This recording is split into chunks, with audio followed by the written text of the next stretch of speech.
If you have stumbled upon this podcast, it's not by chance. I'm Alex, and I'm so excited for you to join me in each episode as I dive headfirst into the highs, lows, and utterly wild twists of my life. I take you on my journey to feeling fully aligned and unapologetically myself. I'm here to show you that everything in life happens for a reason and nothing is by chance. Let's get into today's episode.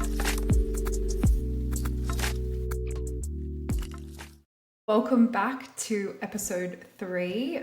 I am so excited for this episode and I'm just so excited to have you here. So I'm recording it up close and personal as opposed to my chair in the background that you can see, because I have so many notes and I really want to do this episode justice. So if I'm looking to the side, it's because I'm looking at my notes.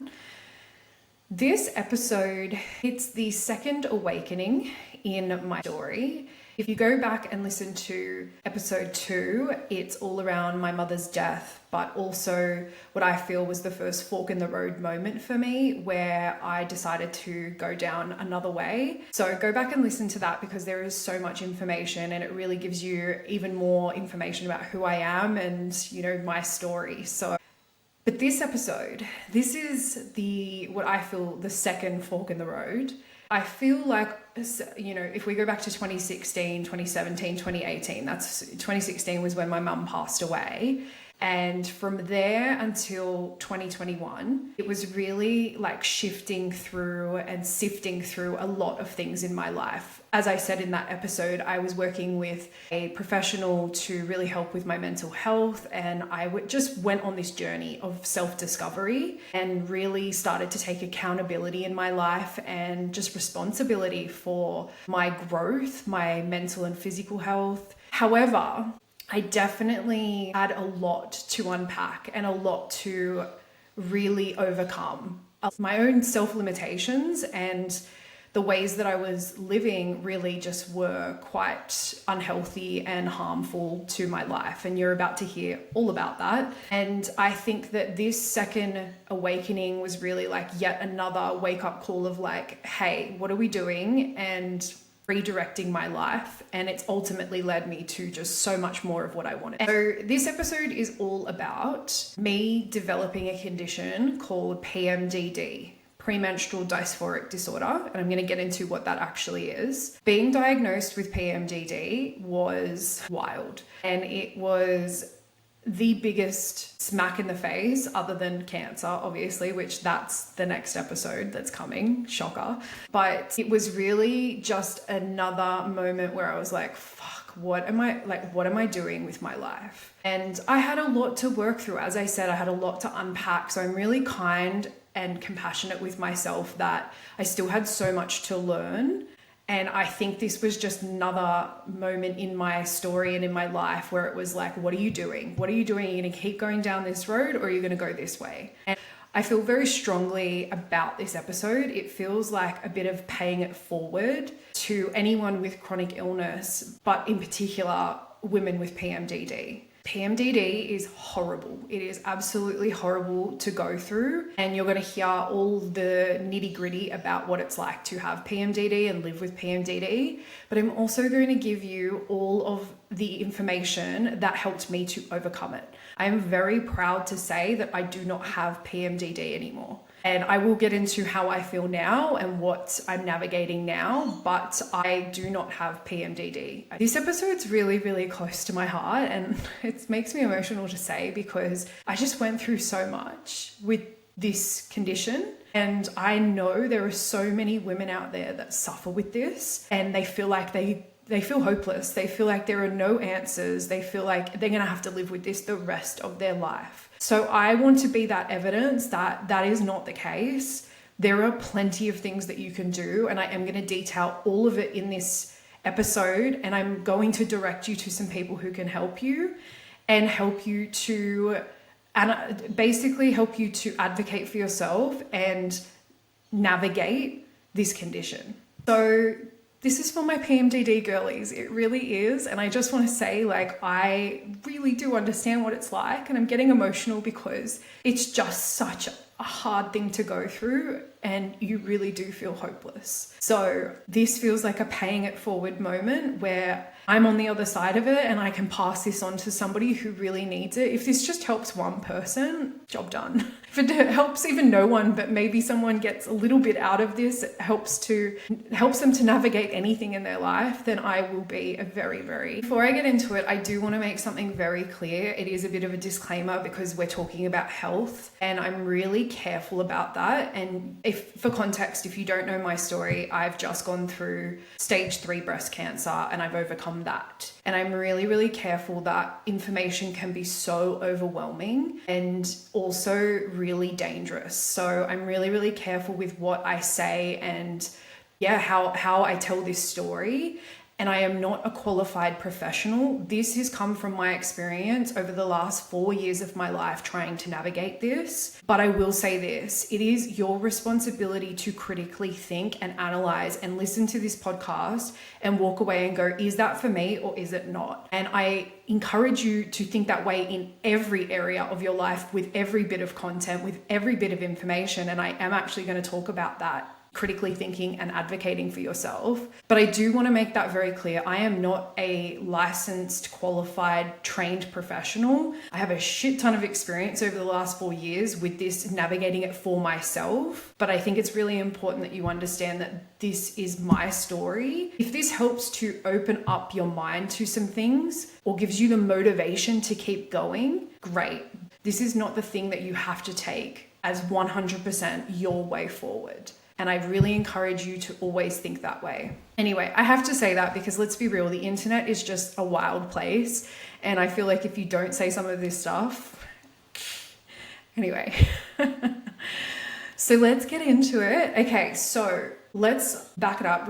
Let's back it up a little bit. So my mom passed away 2016. And I went on this journey and I started to work with my kinesiologist at the time and just functional medicine, let's just call it that. So I'd been already working with her for a number of years and working through a lot to do with childhood trauma, to do with just beliefs and patterns and my mental health, stress management, all the things, right? I came off the pill working with her because it just ended up, the more research I did, the more I just realized it was not for me.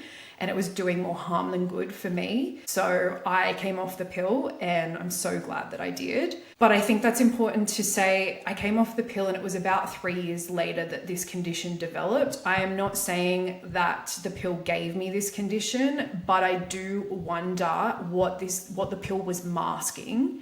I went on the pill when I was 13 years. I just went to the doctor. I had no idea what I was doing. No one really helped me navigate it. Went to the doctors. I think I had like somewhat painful periods. I was also becoming sexually active quite young and I got just chucked on the pill. And I wonder how much of this was masked by the pill or if it was developed after the pill. So they say it can take around 3 years for your hormones to really balance out after the pill. And I'm talking about hormone specialists, and I know a lot of them. One of them is my best friend, I'm very proud to say. And so it can take quite a while for the pill to really get out of your system and for your system to quote unquote rebalance. So I do think that's an important part of the story, because the timing was quite in line with that information. So what is PMDD? So premenstrual dysphoric disorder is a severe, sometimes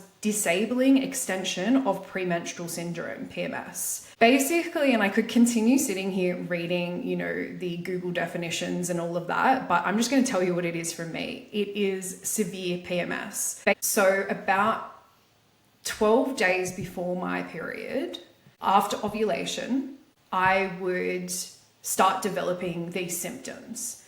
And if I think back to that time, so I was diagnosed in June 2021. And if I think back to the year before that, I do see that I definitely had PMS, and I'm going to get into this, why it's difficult for me to see because of the way I was living my lifestyle. It was difficult for me to know if it was PMS or my lifestyle. So it's hard for me to say exactly when I felt the shift, but I know when it peaked to its most difficult point, and that's when we realized, and I was diagnosed in June 2021. So I guess I say that because this could have been going on for a lot longer. I am somebody that's very growth driven. I'm somebody that I do push through a lot. Not anymore. I used to push through a lot. So this could have been happening for quite a while, and I was just thinking it was a me thing. And I think that's really common. I think a lot of women go through where they're like, is it like they feel crazy? Is it just me, or is it something that is actually going on in my body? So how this shows up, basically 12 days out, I would get severe breast tenderness, like insane for the whole, I'm going to say like 14 to 12 days, it would start developing. Unbearable breast tenderness. I would completely puff up, and what felt like I just put on, 10 kilos overnight. My body was just so inflamed and it just felt fluidy. And then and I'm giving the physical symptoms first, I would get restless legs really badly before I'd go to sleep. And I just I could not stop. It just felt like nerve pain. I don't know how else to explain it. Or like when you were growing up and you get growing pains, I think our parents called them. My legs would they would not settle, and I couldn't sleep. I would get insomnia as well. And then I would also get severe fatigue. Like I am talking, you cannot get out of bed. And I've just gone through chemo. I've just gone through obviously cancer treatment. So I know what fatigue feels like. And I'm like, this is exactly like this. It felt exactly like proper severe fatigue. It's not that you're tired where you're just like, oh, I can't really function through the day. Like you feel like you've been hit by a bus. So fatigue, what else? I was very fidgety, and just my attention and my focus was never there. It was so hard for me to focus on one task at a time. And I really couldn't sit still for long. I was just constantly feeling uncomfortable in my own body.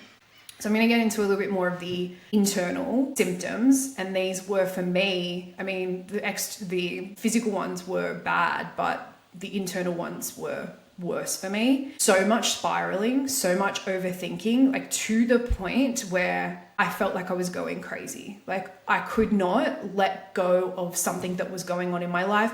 And again, I'm going to get into what my life was like at that time. So there was a lot of drama. There was a lot of negativity in my life at that time. And I feel like I just could not ever let anything go. I was constantly spiraling, constantly overthinking, so self-critical, like so horrible to myself. And that is the hardest part when you go through this. And it was like clockwork. I know I'm jumping around a little bit, but to give you comparisons here, I would be the 2 weeks before my period, I would be completely fine. I would be on top of the world. I would be and at the time, now I compare, I'm like, yeah, you were still a little bit, all over the place, but I definitely was calmer. I felt good in my skin. I felt very grateful about life. I felt good.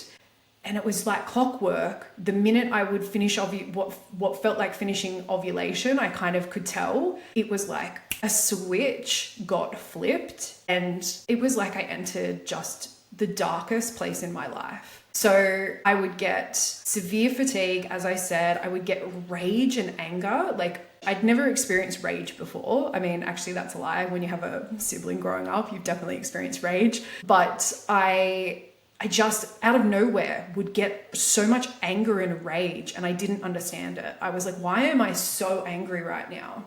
I would get crazy body dysmorphia. So I would look at a photo during my ovulation stage and see one person, and then I would look at a photo during my luteal phase, which was when this was happening, and it was just like looking at a different person, and I would spiral about it. I'd be like, I look fat, I look so overweight, like everything. And keep in mind, again, this is where I'm going to go into a lot of this information. I did definitely, outside of PMDD, have body image issues, body dysmorphia. This just took it to another level. And I think, in my opinion, with PMS and with PMDD and just that week or two before your period, everything does get heightened. And I do think that there is, now that I've experienced what I've experienced on both sides, that is somewhat normal to experience a heightened sense of things. And there's a beautiful power in that when you're not dealing with something like PMDD. When your symptoms are in a better place, or you have no symptoms, for example, but you're just a little bit more heightened sensitivity to things, I actually think that can be a gift, because it will bring up things in your life that you need to work through and clear them out and feel better on the other side. So yeah, I was also getting panic attacks. So out of nowhere, I'd had panic attacks when I was younger, when I was a kid. Again, in episode 2, I explained that I had I had a bit of separation anxiety from my mum because she was so sick growing up. So I'd had panic attacks when I was a kid. But these were like on another level panic attacks. I really had no idea what was going on. Just like crunching, like I could not breathe properly, uncontrollable crying out of nowhere. And my chest just felt so heavy. It literally felt like it was caving in on itself. So yeah, panic attacks, I only had a couple of those, and that was actually what led to the diagnosis, because I was talking to my kinesiologist at the time, and she was like, talk to me more about what you're experiencing. And then we led to the diagnosis. So what else? What other symptoms? Just increased sensitivity mentally and physically. As I said, I was just heightened, very emotional, I just felt really insecure. And again, I think I was insecure at the time in general, but it just heightened it so much more. And then there was just no balance in my life during that time. I would go from high highs, ovulating and in my follicular phase, and I would go low lows, like the lowest of lows I've ever felt. And for somebody who did feel pretty happy in my life, again, now that I look back, I'm like, meh, but I had nothing outwardly happening that should have been making me feel that way. Like I felt crazy. I literally was like, am I bipolar? Am I manic? I knew my mother's health. I thought, okay, maybe I have bipolar as well. I don't know. I felt like I was going crazy. And then how it all sort of came to a head was I was on my way to my corporate job at the time. Still remember this. I was standing and like I'd had quite a few cycles of this. So I was getting to my very end I was just getting to a place where I was like, I don't think I can take this anymore. I feel crazy and I have no idea what's going on. Of course, I was somewhat trying to figure it out, but I genuinely thought it was me. There were things going on in my life, like I wasn't happy with my career. Obviously, I was dealing with my mother's death. There were plenty of things. I had, difficult relationships during that time. I was an insecure girl and I had no self-worth basically. And therefore I felt like this must be a me thing. And then I was I was on my way to my corporate job at the time, and I was standing in the middle of Sydney CBD, and a bus went past. And I remember thinking to myself, just step in front of the bus. Just step in front of the bus and it'll all go away. And I was somebody who has never, ever, ever had a thought like that in my life. It scared the shit out of me because it felt like another voice in my head. And I know what I just said, like, sure, like it's a fleeting thought. We've all had moments where we're just exhausted and all of that. But it felt like it had intention behind it. And I was just like, what the fuck? Like, I remember thinking to myself, where did that come from? And I went into work and it stayed with me for quite a while. And I had another appointment coming up with Natasha, with my kinesiologist. And also at that time, like I just felt the feeling that I had was hopeless. Everything just felt like, what is the point anymore? What is the point in any of this? And it wasn't like I was like planning to do anything, but I kept having these thoughts of like, what is the point? I just feel so hopeless. There's just no point in this anymore. So I went to see my kinesiologist the following week, and I started explaining and opening up about a lot of this stuff. And the reason I hadn't said a lot before this was because we were working on so many other things together to do with like my lifestyle and my self-worth and my health and unpacking stories. Again, I just genuinely thought this was a me thing. I thought, this is just what I'm going through. I really didn't know enough about cycles and periods and hormones to even know what the hell was going on. And I will passionately say this, our system does not have enough good information around what a cycle is. I actually think there's many women I've spoken to that don't even know what day one of their period is. I am going to be giving lots of resources around that information. I just don't think this podcast is best spent explaining cycles and things like that. There's so much incredible information out there on that side of things. So I am going to link a lot of resources around the basics of what a cycle is and you know, what is quote unquote normal and what is something that for me, I was like, is this normal? So understanding what is, again, quote unquote normal, or let's use this, what is healthy and what is something that there might be something going on for you. And yeah, so I'm going to put that information in the show notes for you so that you have some resources you can go and check out around cycles and the basics of cycles. So I went and saw Natasha and explained to her all of these symptoms that were going on. And she luckily knew what PMDD was. And she was like, is this happening at this time? And she just, like a detective, put it all together and was like, I think you have PMDD, Premenstrual Dysphoric Disorder, severe PMS. In that moment, and she started talking about it and explaining it to me, and I was just like, this sense of relief that I got of understanding that I am not crazy, that there is an actual condition and a reason behind all of this craziness. It honestly, like, I burst into tears. I was uncontrollably crying because I was just like, thank you. Thank you for validating that I am not crazy and that there's something going on. So from there, I went about really understanding things. I did go and see a GP. At the time, my understanding of medicine and health was very different to how I feel now because I have learned so much and I've experienced so much. And so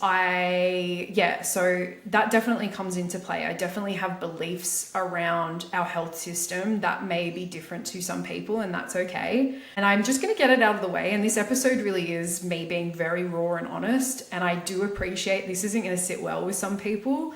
And I'm okay with that because these are my beliefs. This is who I am. If you don't gel with that, that is so okay. And yeah, I think it's good to kind of get this out of the way. I believe there is a place for Western medicine. I believe there is a place for functional medicine. I believe that you can use both to your advantage and find your ways, but I do not believe in trusting one particular way completely. And I am more speaking about Western medicine a little bit more because I have found it more limiting than what I have found with functional medicine. I want to give you context here. I am somebody that just went through chemotherapy. I went through radiotherapy. I have had surgeries. I have broken bones. I have cut things open. I do have a lot of respect for Western medicine. My surgeon, I love her so much. She was kind of the head of my cancer crew. And honestly, I have the utmost respect for her. And she also has said there is some disconnects with the Western medicine world. I believe there's plenty of stuff in the functional medicine world that don't get it right either. However, when I went down the path of trying to understand this, Western medicine had the least amount of resources and help. And yeah, quite honestly, it did not help me. So I went and saw a GP and she was so lovely. She was like, yes, you definitely have PMDD. So I'd obviously had the diagnosis from a doctor, a Western medicine doctor, and I'd had the diagnosis from a functional medicine practitioner. So I was like, okay. And then I went and did all of my own research and I was like, yeah, this really does feel like the thing. My GP she did give me some great information and like she even mentioned some supplements that later down the line I would try and really did help. However, outside of that, realistically, the understanding from Western medicine from this GP, and I did actually go and see some quote unquote hormone specialists in Western medicine. I'm using Western medicine because it's easier to say that. And it was basically like Firstly, I saw this one hormone specialist / GP, and she did not even know what PMDD was. I remember I had a very expensive consult with her, and I never went back because I was like, the fact you don't even know what this is, I am not going to work with you. And it's no disrespect to her, she knew plenty of other things, but for this, I was like, you're not the right person.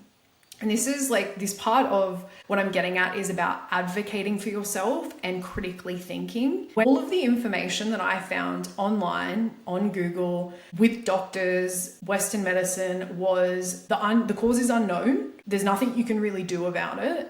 And that's all there is to it. I was distraught when I started to gather this information and thought that was the truth. At the time, keep in mind, whilst I've found out what this diagnosis is and I'm feeling relieved about that, I'm still battling these symptoms every month. It's still I'm in the storm every single month. And I remember going on quite a few blogs, and all of my information, and this is what you'll learn about me. I am somebody who will absolutely educate myself. I take full responsibility for my health, wealth, and happiness. I take full responsibility for it all. And when I went down the rabbit hole of what is PMDD and all of the articles and all of the information that I found in the first phase of going through this, was that basically this was hopeless and you can do a little bit, you can relieve a little bit of symptoms. The cause is unknown and you're just going to basically have to live with this. I saw a lot of women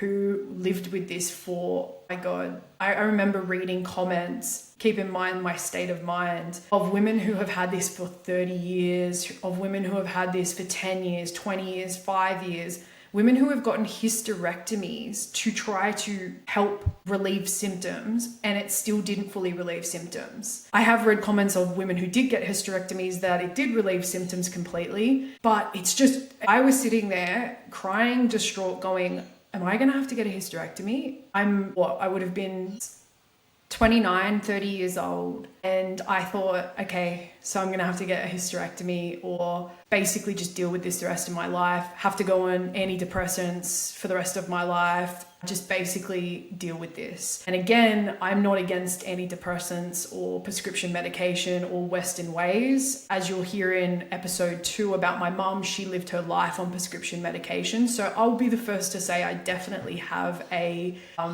different experience and view of prescription medication and Western medicine, because I feel that it only ever really deals with the symptom. It doesn't deal with the root cause. It doesn't get to the core of why something's happening and fix the issue from there. And that's what I have an issue with. I think antidepressants are an incredible tool and have saved lives of many people. They helped my mum for so many years. But I think they're a tool, and it's still about getting to the core of what's going on in your body to really be able to experience proper relief from the things that are going on. So yeah, basically I was a mess. I thought, there is just no hope. And I just went on this journey, and thankfully I had my kinesiologist to help me through that time, because I don't know where I would be if I didn't have her help. But I went on this journey. Of trying to figure this stuff out. I will say this, and again, I'm going to be very clear here. I see a place for both Western and functional medicine.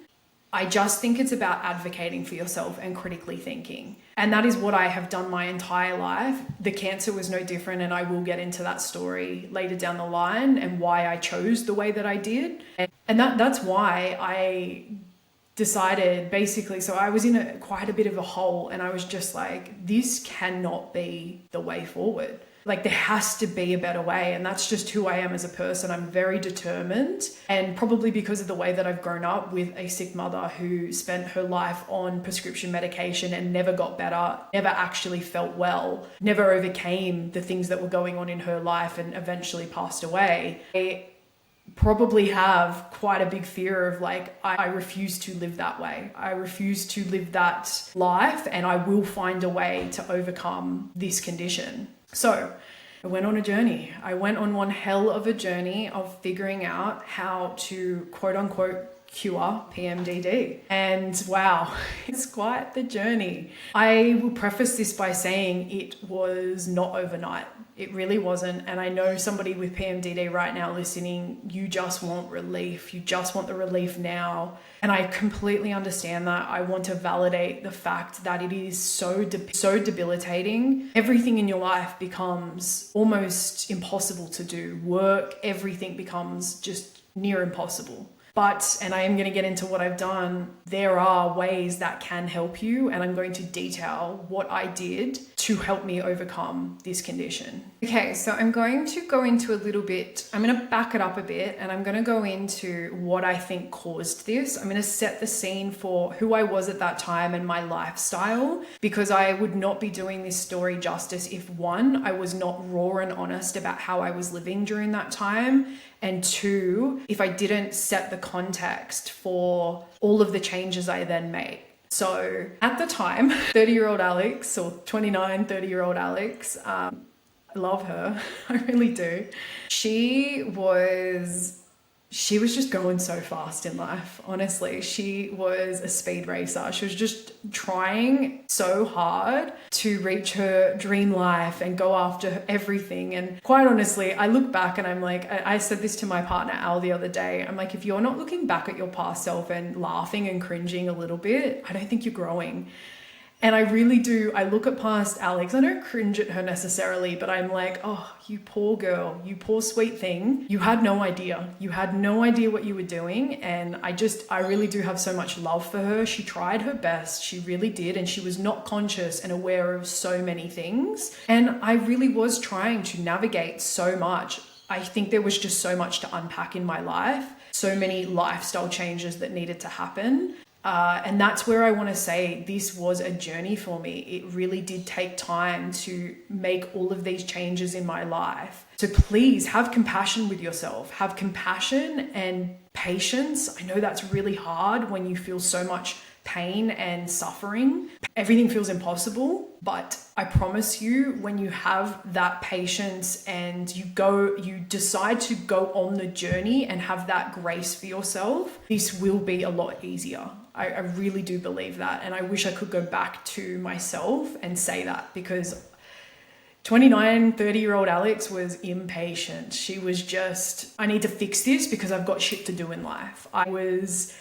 Okay, so let's get into where I was at, right? So I worked in insurance for about 13 years in the corporate world. So my entire 20s was spent in the corporate world. And at the time, I was really like bouncing all over the place. I didn't want to be in insurance anymore. It had served its purpose in my life, but I was ready for something different. I've got a whole episode on my business and career journey as well coming. But basically, I was very lost in that way. I was just like, what am I doing? And I went on quite a bit of an exploration of myself. I knew I wanted to have my own business. I just am the type of person that wants to work for myself. I don't want to work for other people. So I already knew that that's where I was going, but how to navigate that from working 9 to 5 in the corporate world and then going into working for myself, I hadn't figured that out yet. I was an insurance broker, and then I moved into operations towards the end of my career in insurance. And then I actually left and I started working in recruitment for a little bit. That was there to very much, I was doing recruitment and operations for the business. And I also was starting my own business. Ironically, a health and wellness business. I really do cringe at this because when you hear the rest of this story, like, past Alex, what were you thinking? Anyway, she had good intentions. I think because I was working with so many incredible professionals, like my kinesiologist, I had an amazing PT at the time. I had my best friend Dee now, a hormone specialist, and I just had all this great network. And being an insurance broker, networking was my thing. I'm very good with networking and making connections and nurturing those connections. So I thought, how do I take, my experience within the broking world of being a bit of a middle person between, a client and an insurer, and how do I bring that into what my passion is, which was growth and personal development and health. So I started this business called Atria, and there's going to be a whole episode on this. And it was basically trying to be a one-stop shop, a platform for health professionals. It was a fantastic idea from Alex. And I'm so proud of her. I really went on quite a journey to really discover this about myself and figure out what do I actually want to do? What is purposeful for me? However, the way I was living my life and trying to do this was just, they did not go together. And then also developing this condition, it was just the perfect storm. It was wild. So I was working in recruitment at the time, starting my own business, trying to do all the things. I was starting my content creation career. I was really trying to keep up with so much. I was single, but I was dating around and just enjoying single life, which again, there's an episode coming on that as well. But I think now looking back, I was very lost. And looking back, I was very insecure. I had minimal self-worth. I really didn't back myself. Even though I was trying to do all these things, I had grit and determination, but it felt like pushing a rock up a hill. Not only was my health not in a good place, but I feel that my mental health and my state of mind it was always working against myself. And then you throw in the condition like PMDD, it was the perfect storm. On top of that, I was already in my social world. Growing up, I started, and I'm going to be very raw and honest. So yeah, and I'm going to say a lot of this without shame. I really have accepted that this was what I did growing up. But I got into drinking and drugs quite young, recreational drugs when I was quite young, and that went into my 20s as well. So it was very much the way I was treating my body and my mind was just not healthy and not helpful. I had a lot of toxicity in my life, and now looking back in every area of my life, from my money, and how I managed money stress and how I managed my money, to my career, to my relationships, my friendships, every area of my life was just unhealthy. And yeah, in particular was the way I treated my body. I was my fittest and leanest and strongest, and I'm going to put up some photos to go with this episode, but I was my most unhealthiest. I was smoking, I was vaping, I was drinking, I was doing recreational drugs. I was, smashing pre-workout and coffee at 4 a.m. and then going and doing intense workouts, lifting 90 kilos, 100 kilos, just smashing my body basically. And I never slowed down. And PMDD, now that I think about it in a more energetic way and more metaphysical way, I just think the universe or whatever is out there was just like, slow down. So this condition was just like a complete, and this is the thing is, now that I look back, I really do think I really was quite arrogant at the time. I really thought I knew everything. And I think that's something I've learned, I'm about to be 34. I'm really in a place of compassion of I don't know everything, but back then I really did think that I knew it all. And I know it's only a few years ago. It really is only 4 years ago that this was going on, but a lot has happened in 4 years. So for me, it feels like a decade ago. And the place that I was in was not sustainable. It was so high stress. I was so highly strung, yet I thought that I had it all together. And that is the perfect storm. Thinking that you have it all together and you've got a hold of things, but you don't. It's like the biggest, I feel, blinder to what's going on in your life, because you're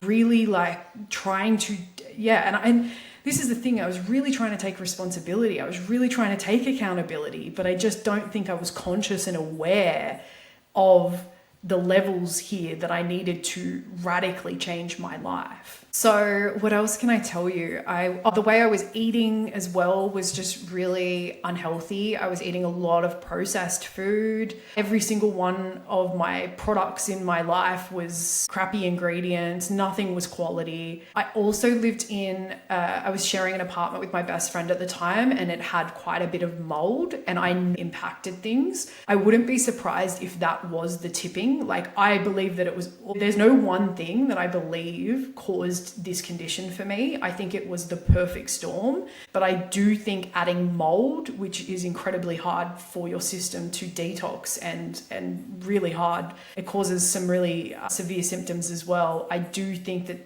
that really added on, it really just added the cherry on top to everything. And yeah, I think it was also, like I said, my mindset. I had no boundaries with myself, no boundaries with others. I was a chronic people pleaser, and I just got off on being liked and wanting to do things to be liked and to be seen a certain way. And at the time, I thought it was because I was giving. I thought it was because I was a really giving person and I'm really generous. But now that I've unpacked it, it's all underlying. I'm like, well, actually, I'm just trying to be seen a certain way. So working on people pleasing was a massive thing. So yeah, you can see there's a lot there. There is a lot that was not healthy in my life during that time. And the reason I've been so upfront about this is because I don't think I would be doing you, the listener, justice right now if I didn't explain to you that I know my life was incredibly unhealthy and things needed to change. And this condition was simply just, I think, the result of the way that I was living my life and some factors that I didn't have control in, like the mold and etc. I didn't know how bad mold was for you at the time,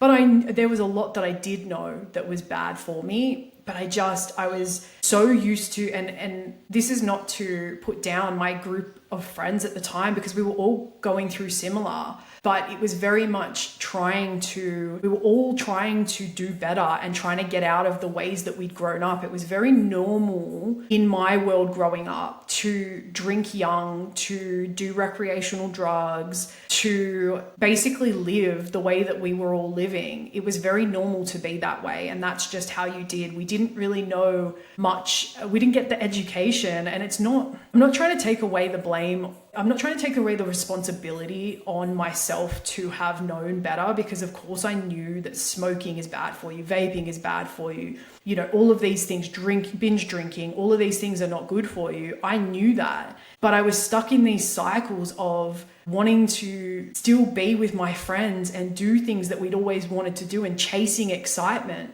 And that's actually a really important one, especially now on the other side. And there's going to be a whole episode on my journey with alcohol and recreational drugs and all of that. But in particular with alcohol, I was chasing a buzz. I was chasing a high, and I was chasing excitement in my life. Now that I have the life I have now, which is incredibly exciting to me, without any substance, I've realized that that's why I would be drinking, because the things, I didn't have purpose and I didn't have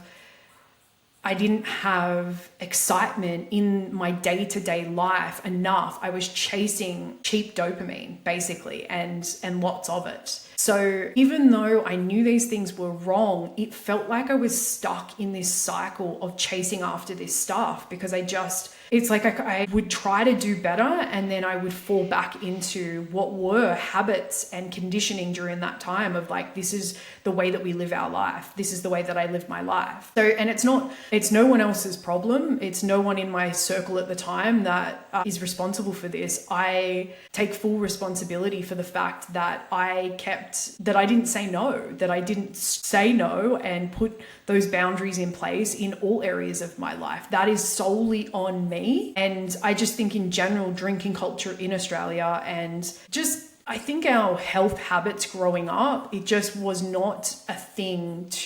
Grounding wasn't a thing, journaling wasn't a thing, meditation wasn't a thing. It was becoming more and more known and more mainstream and more important, and the science was coming out and there was more information, but back then it was not as mainstream as it is today. Again, I really want to drive this point home. It doesn't stop me from having had to take responsibility during that time and accountability. But I can see how it felt so difficult. And I'm so glad that I got help with navigating that transition and those changes. So I'm actually going to do this in 2 parts because there is so much information. So I'm going to wrap this up now and you will get part 2, and all of the additional information is in there. Thank you so much for listening to today's episode. If you loved this episode, please share it with a loved one, and I would really appreciate it if you could leave a review and a comment. It really helps to support my podcast and get my message out there. You can find me on Instagram, TikTok, and YouTube at Alex Manstead. And one of my favorite things to do is have chats with people about life. Nothing is too big or too much, so please feel free to message me. I would love to hear from you. Until next time, dream big, love deeply, and live boldly.